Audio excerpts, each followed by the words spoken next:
सबसे पहले करुणा के सागर तथागत गौतम बुद्ध जी और परम पूज्य डॉक्टर भीमराव अम्बेडकर बाबा साहब जी के चरणों में और हमारे इस बहुजन समाज में जन्मे सभी संतों महापुरुषों के चरणों में मैं श्रद्धा का सुमन अर्पित करती हूँ।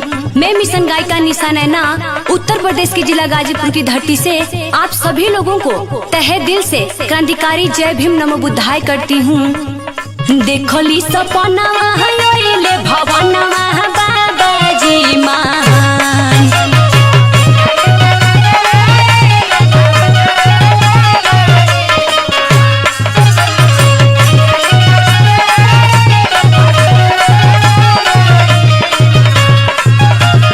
देखो ली सपनावा हयोइले भवनवा बाबा जी महान, और खोतरा में पड़ल बाटे हमरो संविधान।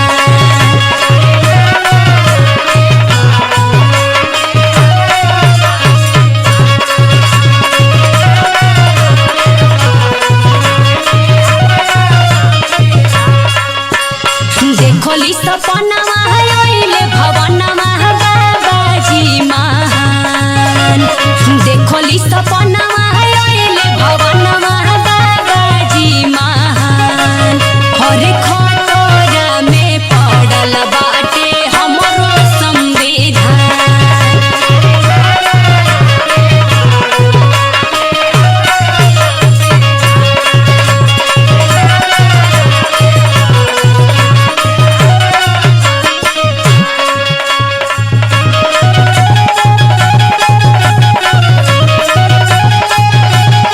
क्या बात है, नमो बुद्धाय जय भीम।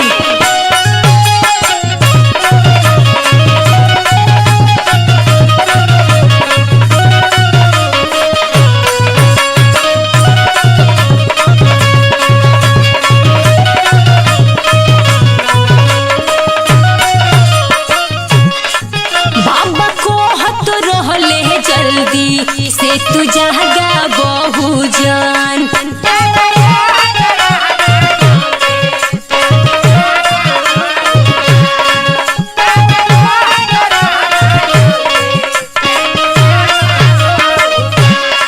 हाथ में कोहलमया की कभी या उठावा बहुजन।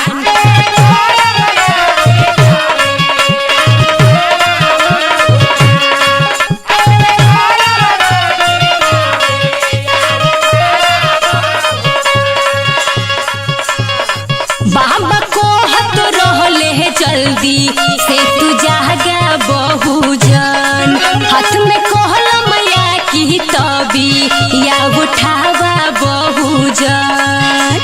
सुना लोग जनवा मनवा कहनवा जानाई अधिकार।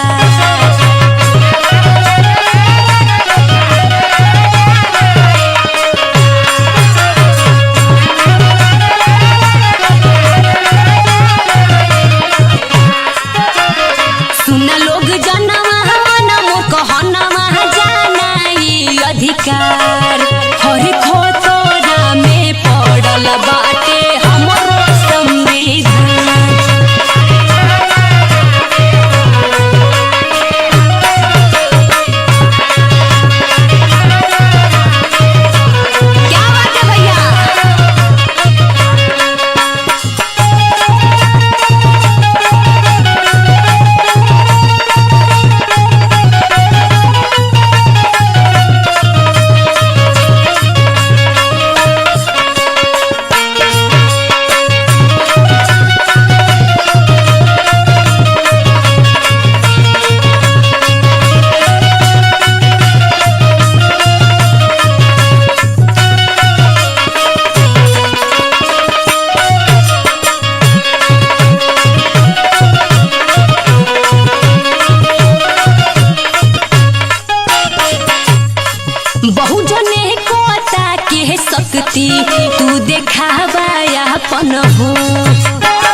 शक्ति तू देखावा अपन हो ना दया ऊ सहमैया बनी गुलाम जन जन हो।